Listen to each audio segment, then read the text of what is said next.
கொண்ட பெரியோர்களே, என் பெற்ற தாய்மார்களே, ஆண்டு உள்ளம் கொண்ட சகோதர சகோதரிகளே, மாணவமணிகளே, மரியாதைக்குரிய காவல்துறை அதிகாரிகளே, ரசிக பெருமக்களே, பொதுமக்களே, உங்கள் அனைவரையும் எங்களது கலைக்குழுவின் சார்பாக வருக வருகவென்று வரவேற்கின்றேன். இந்த நாடக கலையை வளர்த்த தவத்திரு சங்கரா சுவாமிகள், சூடியூர் கனகசபாதி உள்ளவர்கள், நமச்சிவாயபுரம் NS வரதராசன அவர்களின் பாதம் தொட்டு வணங்கி, சிவகங்கை மாவட்டம் தஞ்சாவூர் MK முத்துச்சாமி ராஜநடிகரின் மகனாகிய சமயக்கருப்புவாகிய நான் மாமன்னர் அரைச்சந்திரன் பாத்திரம் தாங்கி உங்கள் அன்பையும் ஆசியும் பெற உங்கள் முன்னால் வருகிறேன். நன்றி, வணக்கம்.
ஒரு பொய்யுரைக்கு அஞ்சி என்னை நாட்டை இழக்க வைத்தாய், மனைவியும் மகனையும் விலைகூறி விற்க வைத்து என்னை இந்த நிலைமையிலே கொண்டு வந்து நிறுத்தி விட்டாயே இறைவா. பொய்யது உரைக்க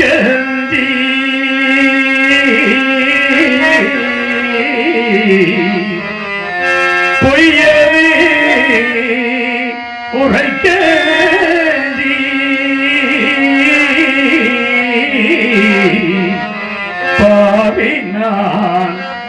இதனில் அடிமையானே பொய்யது உரைக்கலங்கி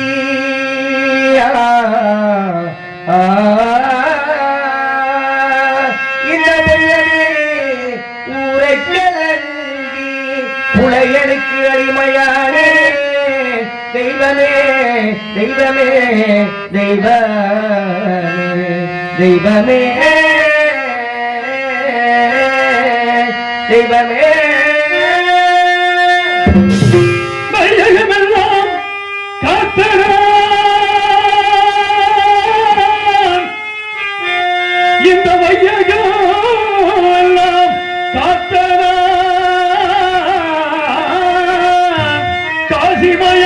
காசிமயானம் காக்க புறப்பட்டேன் தெய்வமே தெய்வமே சிவமே தெய்வமே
என்ன குறை செய்தேன்?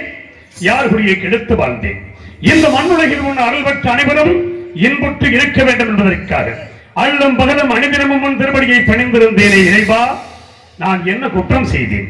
இல்லை என்று வந்தவர்களுக்கு அள்ளி கொடுத்தது குற்றம். நீதி தவறாது 56 தேசத்தையும் நெறிமுறையோடு ஆட்சி புரிந்தேனே ஆண்டவா, அதுதான் நான் செய்த குற்றமா இறைவா? நாடு நகரங்களை இழந்தேன், பெண்குலத்தின் திருவிழக்காம் பத்தினியை பிரிந்தேன், பாசத்தால் ஈன்றெடுத்த மகனை விட்டு நற்றிக்கையை வைத்திருந்த நண்பனை பிரிந்து நீதி தவறாத செங்கோலை இழந்து நிலைதடு மாறி நிற்கும் என் நிலைமை கண்டு உனது மனம் இறங்கவில்லையே இறைவா, கல்லாகிவிட்டாயா? உன் மனம்தான் கல்லாகிவிட்டது. கடைக்கண் பிறந்த இந்த ஏழையின் திருமுகத்தை ஒரே ஒரு முறை பார்க்க மாட்டாயா இறைவா? ஒரே ஒரு முறை பார்க்க மாட்டாயா?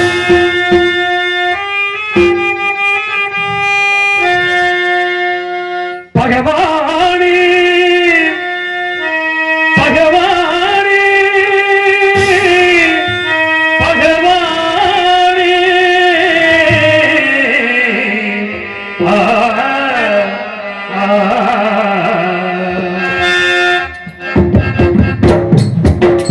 பகவானே மௌனம் ஏனோ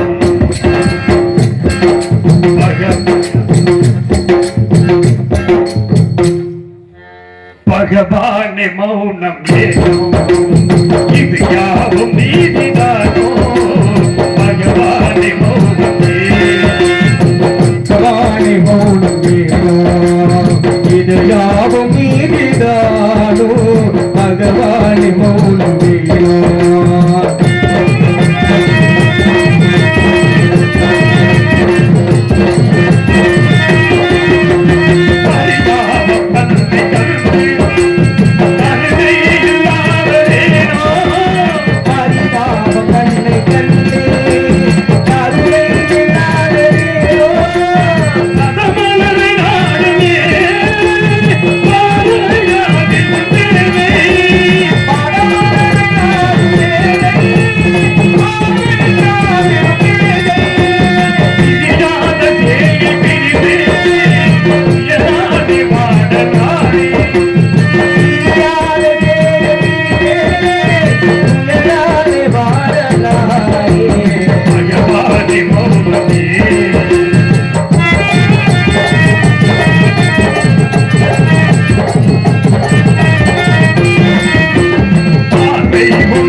பகவானே மௌனம் ஏனோ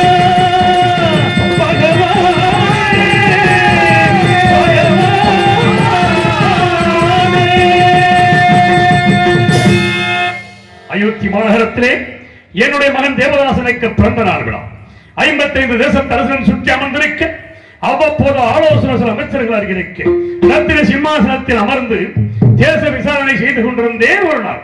அப்பொழுது தபத்தில் சிறந்த விஸ்வாமித்திர முனிவர் என் கொலுமண்டபத்திற்கு வந்திருப்பதாக காவலாமல் அறிந்தேன். உடனே அண்ணவரை எதிர்கொண்டு அழைத்து வந்து ஆசனத்தில் அமர்த்தினேன். சுவாமி, தாங்கள் என்னை நாடி வந்த காரணம் யாது சுவாமி என்றேன். ஹரிச்சந்திரா, உனக்காகவும் உன் நாட்டின் நலனுக்காகவும் யாகம் செய்ய போகிறேன். அதற்கு கொஞ்சம் திரவியம் வேண்டும். அதை உன்னிடத்தில் பெற்ற தொகையை வந்தேன் என்று தெரிவித்தார். நாட்டு மக்களுடைய நலனை கருதிய நான் எவ்வளவு வேண்டுமோ கேளுங்கள் தருகிறேன் என்றேன். கேட்டார் மணிவன். மட்ட பாடு என்பது மலகரியை நிறுத்தி அதன் மீது ஆங்கார பொருள் அமரச் செய்து அவன் கையிலே வெள்ளி கவன் கொடுத்து அதில் மாணிக்க கல் வைத்து சுழற்றி எறிந்தார். அந்த மாணிக்க கல்லானது மேலே சென்று கீழே வந்து விழுந்து எழுந்தோறும் திரவியம் தர வேண்டும் என்று தெரிவித்தார். அவர் கேட்டபடி நான் பொருளை கொடுத்தேன்.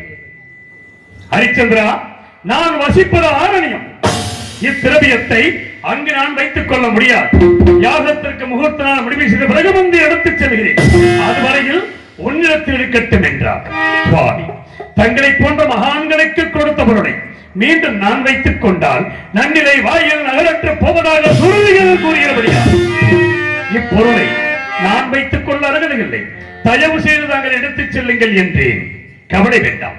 உன்னுடைய கணையாளி மோதிரத்தில் என்னுடைய ருத்ராட்ச மாலையை அடையாளமாக வைத்தால் தோஷமில்லை. அதன்படி செய்யலாம் என்று செய்துவிட்டு முனிவர் சென்ற சிறிது நேரத்தில் ஆசார வாசலிலே குடிமக்களின் அபய குரல்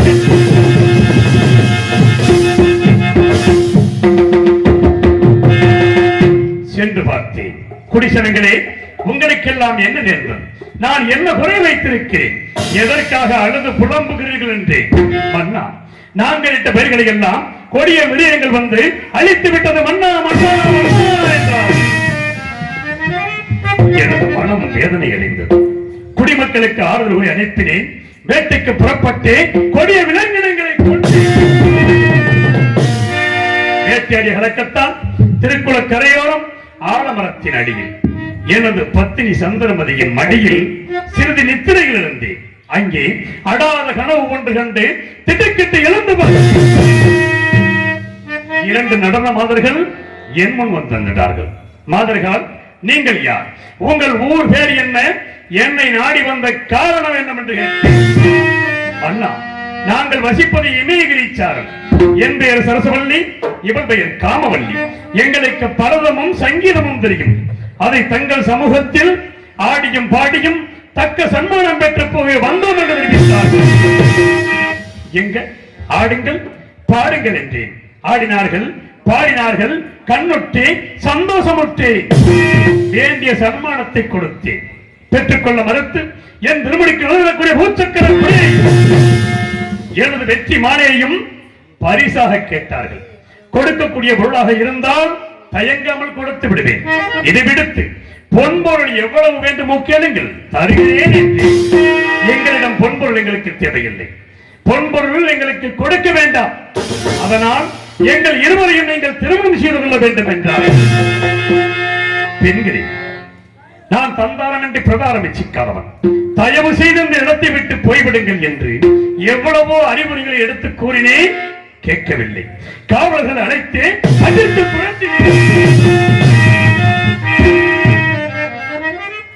மாதர்கள் சென்ற சிறிது நேரத்தில் விஸ்வாமித்திர மகரிஷி கடும் கோபத்தோடு வந்து என் திருமுடியை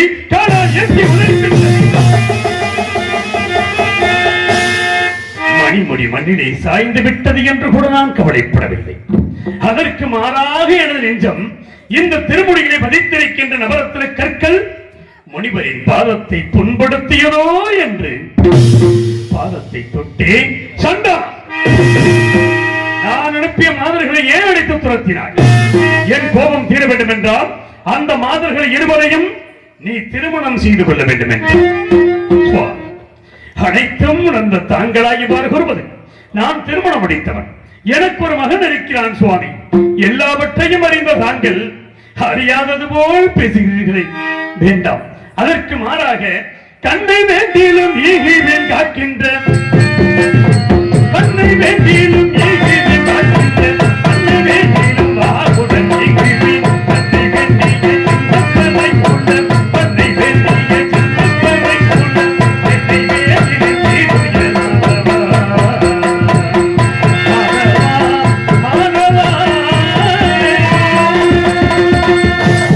கண்ணை வேண்டியிருந்தேன். காக்கின்றது 56 வருஷத்தை கேட்டாலும் ஆனால் ஒரு பொழுதும் அந்த மாதர்களை அடைய மாட்டேன் என்றேன். ஹரிச்சந்திரா, உன் கண்கள் எடுக்கிறதற்காக நீ கூறியபடி இப்பொழுதே 56 தேசத்தையும் எனக்கு தாரை வார்த்து கொடு என்றார். ஒரு வார்த்தை உபமானத்திற்காக சொன்னேன். இல்லை என்று சொன்னால் சொல் தவறியதாக போய்விடுமோ என்று கருதிய நான் அன்பு மனைவி தாராபதியை கண்டியிலே கலம் கொண்டு வரச் செய்து முடிவரைக்க பயமாக 56 தேசத்தையும் தாரை வார்த்து கொடு. சற்று நேரம் கழித்தவை. ஹரிச்சந்திரா, நீ யாகத்திற்கு கொடுத்தாய் அல்லவா திரவியம், அதை இப்பொழுது கொடு என்றார். சுவாமி, அந்த திரவியத்தை அரண்மனையிலே களஞ்சியத்தில் வைத்து பூட்டியவாறு இருக்கிறது, எடுத்துக் கொள்ளுங்கள் என்றேன். நீ நாடு நகரங்களை தாரை பார்க்கும் போது பொருள் நீங்களாக தாரை பார்க்கவில்லை. இல்லை என்று சொல்லிவிடு, போய்விடுகிறேன் என்றார். இல்லை என்று சொல்ல மாட்டான் இந்த ஹரிச்சந்திரன். எனக்கு ஏதாவது ஒரு தவணை கொடுங்கள், தவணைக்குள் தங்களுக்கு சேருவிட விரைவைத்து நான் கொடுத்து விடுகிறேன் என்று ராஜகர் 48 நாட்கள் தவறுகிறேன். பொன்னோடு தரகை பொன்னை வாங்கி வருவதற்கு நட்சத்திரங்களை உடனடிப்பேன், அவரிடத்தில் கொடுத்து விடு என்றார். நான் சம்மதித்து இந்த நாட்டை விட்டு போவதற்காக ஒரு அடி எடுத்து வைத்தேன். அழைப்பேன், நாடு நகரங்களை கொடுத்து விட்டேன், பொன்பொருள் தருவதாக தங்களுக்கு வாக்கு கொடுத்திருக்கிறேன். மீண்டும் நான் என்ன கொடுக்க வேண்டும் சொல்லுங்கள். உன்னை இந்த ராஜமுடிகள் நாட்டை விட்டு போக நான் சம்மதிக்க மாட்டேன். நான் கொடுக்கும் காவி வஸ்திரத்தை அணிந்துதான் நீ செல்ல வேண்டும் என்றார். நாடு நகரம் எனது உயிரினும் மேலான குடிமக்களை எல்லாம் நான் பிரிந்து செல்லப் போகிறேன். எனக்கு இந்த ராஜமுடியா பெரிது, தாராளமாக கொடுங்கள் என்று கூறிய நான்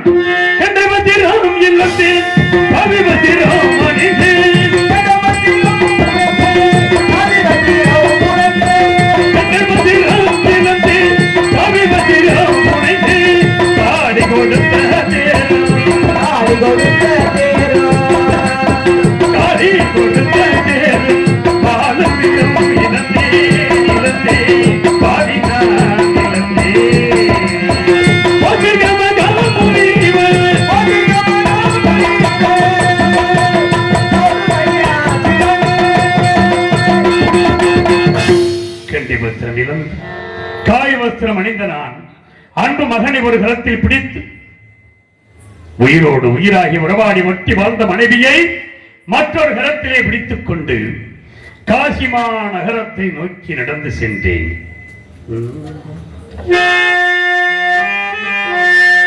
நடந்து வா மயிலே,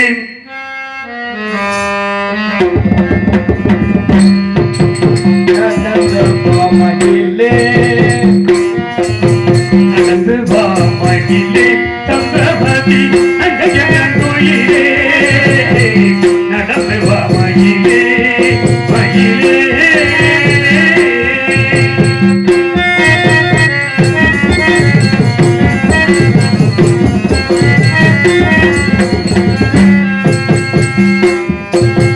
வெயில் அடிக்கிறதே, வெயில் அடிக்கிறதே, வெயில் காலம் வீசுதடி, வெயில் அடிக்கிறதே, வெயில் காலம் வீசுதடி, வெயில் அடிக்கிறதே, வெயில் காலம் வீசுதடி, பஞ்சமலர் முகம் தொட்டு வாடுதே,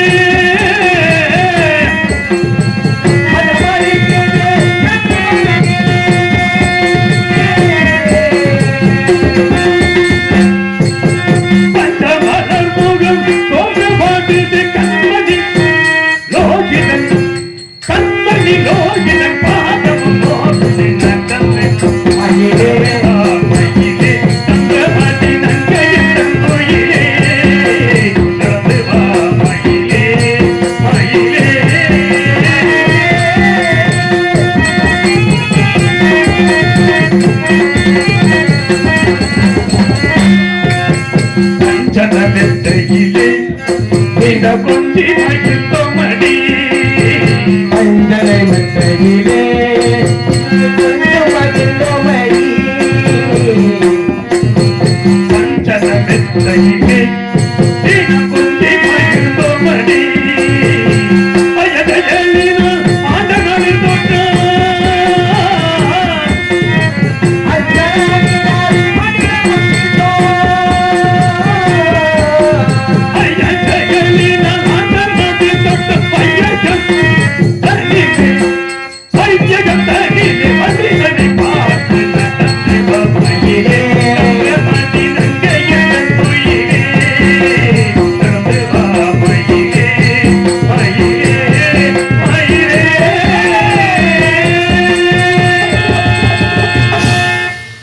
வழியாக நடந்து சென்று காசி மாநகரத்தை அடைந்தேன். கடந்திருக்க வழியொன்றும் தோணவில்லை. பொழுது விடிந்தால் 48வது நாள், முனிவருக்கு சிலருடைய பொருளை கொடுக்க வேண்டிய கடைசி நாள். என்ன செய்தேன்? ஒரு வழியும் தெரியாமல் அழுது புலம்பிக் கொண்டிருந்தேன்.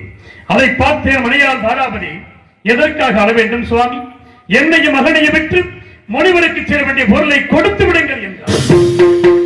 தாராபதி, என்ன வார்த்தை கூறுகிறாய்? உன்னை நான் விற்பதா? உற்றோரும் பெற்றோரும் என்ன நினைப்பார்கள்?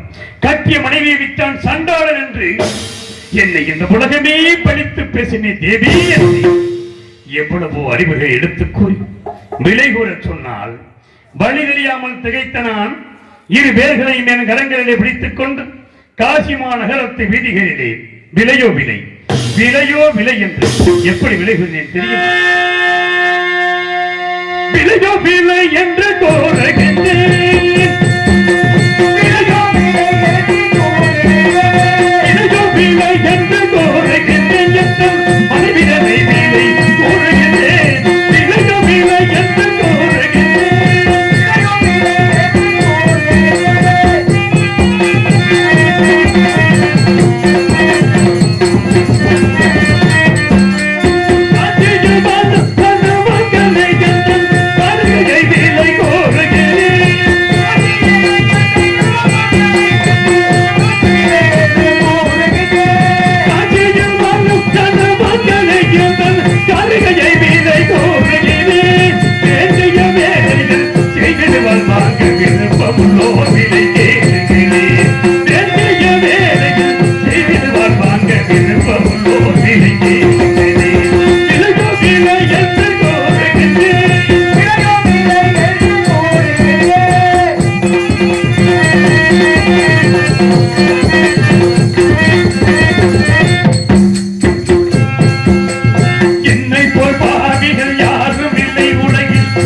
முழுவதும் மனைவியும் மகனையும் பிடித்துக் கொண்டு விலையோ விலை, விலையோ விலை என்று விலை கூறி சென்று பார்த்தேன்.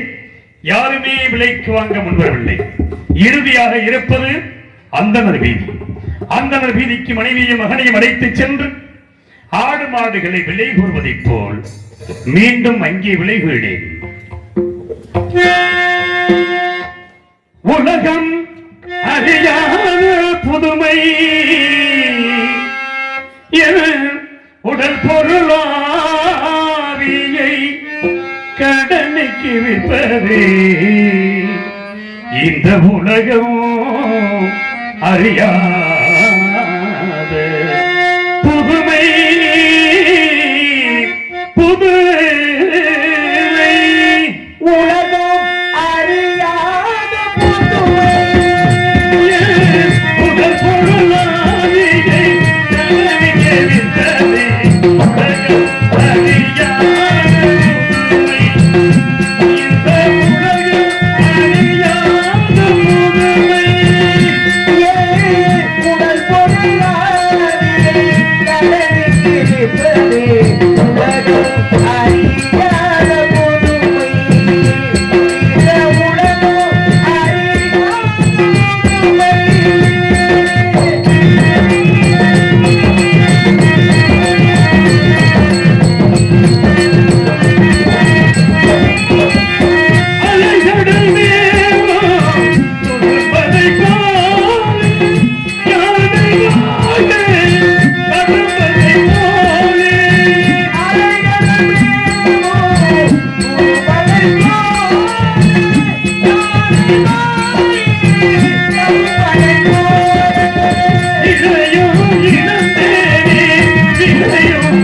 வந்தேனே உலகம் அறியாத புதுமை இந்த உலகம் அறியாத புதுமை.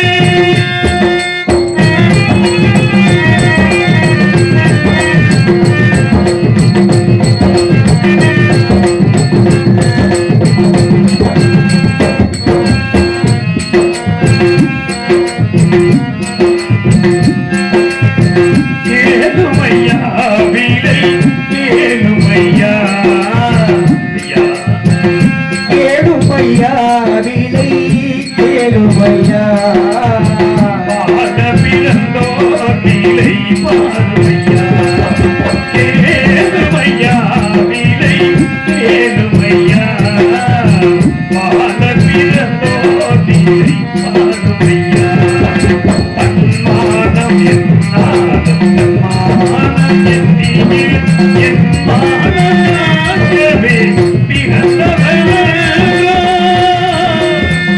வானம் காக்கவே பிறந்தவளே தனமாண்டையோ விரையருளாலே அமைதியை இழப்பார் ஒரு வினையாளே. அரசனோடியோ முன்னாலே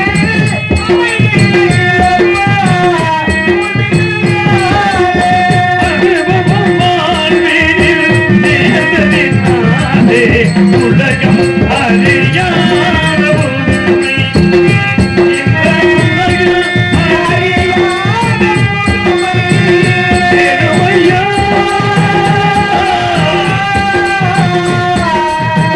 பெருமையா. இதை பெருமையா.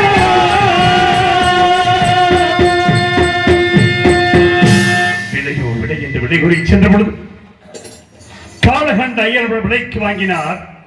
அன்பு மனைவிய மகனையும் பொன்பொருளைக்கு என்னிடம் கொடுத்துவிட்டு அடித்து இழுத்துச் சென்ற அந்த கொடிய செயலை என் நெஞ்சம் மறக்கவில்லை இறைவா. அந்த பொருளை பெற்ற நான் தரகரிடத்தில் கொடுத்துவிட்டு பட்டகடன் தீர்ந்து விட்டது என்று மன அமைதியோடு இருந்தேன். நட்சத்திரகர் ஓடோடி வந்தார். ஹரிச்சந்திரா, உன்னோடு 48 கஷ்டப்பட்டு வந்திருக்கிறேன், எனக்கு எழுதப் போகிறாய். 16,000 பொன் கொடுத்தார் ஒழிய இல்லை என்றால் அந்த பொருளை முனிவருக்கு கொடுக்க மாட்டேன், நான் வைத்துக் கொள்வேன் என்றார்.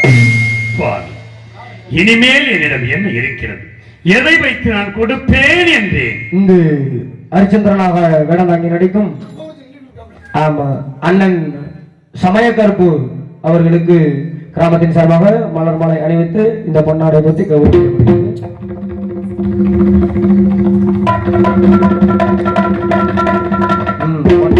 சூப்பர்ண்ணே, பொன்னாடை நல்லா பொத்திட்டியே. 4 டீ மட்டும் வாங்கிட்டு வாங்க. பொன்னாடை போட்டி கௌரவப்படுத்திய கிராமத்தார்களுக்கு, எனக்கு கிராமத்தார்கள் சொல்ல கூட என்னுடைய சொந்த பந்தங்கள் அத்தனை பேருக்கும் நெஞ்சார்ந்த நன்றி, நன்றி கலந்த வணக்கம்.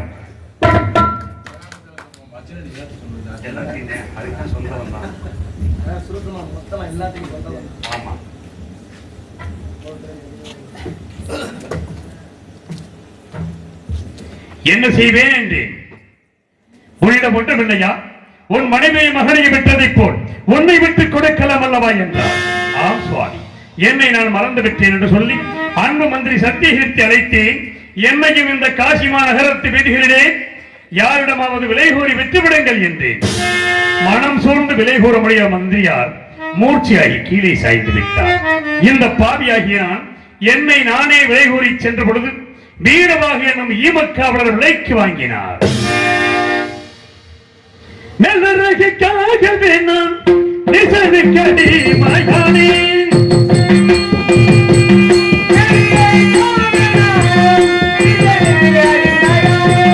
காரிருள் மயானந்தாக, காரிருள் மயானந்தாக காவல் கொண்டே சிவமே சிவமே சிவமே.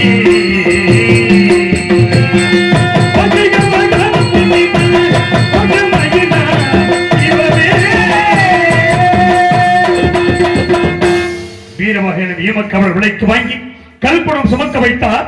தவறி கீழே விழுந்தது. காலால் ஏற்றி உதைத்தார். இறந்த கன்றை அறுக்கச் செய்தார். அறுக்கும் பொழுது கத்தியானது கையிலே அறுபட்டு ரத்தம் கொட்டுவதை பார்த்தார். ஹரிச்சந்திரா, இனிமேல் உனக்கு இந்த வீட்டு வேலை செய்யப்படாது. நான் காக்கின்ற மயானம் ஒன்று இருக்கிறது. அங்கு வருகின்ற பிணம் ஒன்றிற்கு கார்ப்பணம், ஒரு முள துண்டு, வாய்க்கரிசி 3 வாங்க. கார்ப்பண முளத்துண்டை எனக்கு அனுப்பிவை, வாய்க்கரிசி மட்டும் உனது புசிப்பிற்கு நீ வைத்துக் கொள் என்றார். அரண்மனையிலே அறுசுவை உணவு உண்ட நான் இன்று இந்த மயானத்தில் பிணத்தின் மேல் போடப்படுகின்ற வாய்க்கரிசி கொண்டு வாழும் அளவுக்கு என்னை கொண்டு வந்து நிறுத்திவிட்டாய். எஜமானிட்ட கட்டளைப்படி மயானத்தை காக்க புறப்படுகிறேன். இறைவா, மயானத்தை காக்க புறப்படுகிறேன். போகின்றே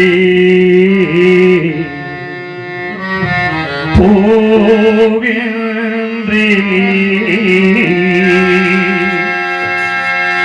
போகின்றேன் நான் போகின்றேன் மயான காவல் புரிந்திடவே நான் போகின்றேன் போகின்றேன்